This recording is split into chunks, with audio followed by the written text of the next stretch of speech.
Giornata mondiale della pizza, patrimonio dell'UNESCO. Da qualche anno a infornare ci sono anche i robot. Ce ne parla Federica Bambagioni.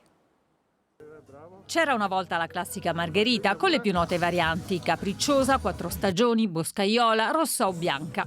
Ma la fantasia non c'è limite e oggi qualcuno la chiede hawaiana con l'ananas. Sui gusti non si discute, ma di certo il quadro si fa sempre più complicato e le insidie non mancano. Servono le contromisure.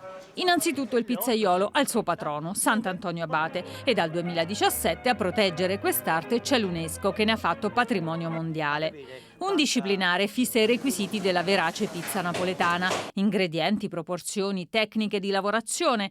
Associazioni e scuole ne trasmettono teoria e pratica ai giovani.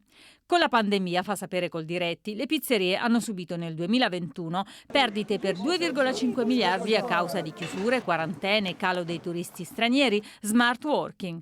Per contro, un italiano su 3 ne ha aumentato il consumo attraverso consegne a domicilio e fai da te. A Parigi c'è poi chi ha inventato questo robot pizzaiolo. Si prenota, bracci meccanici stendono pasta, pomodoro e mozzarella e via nel forno.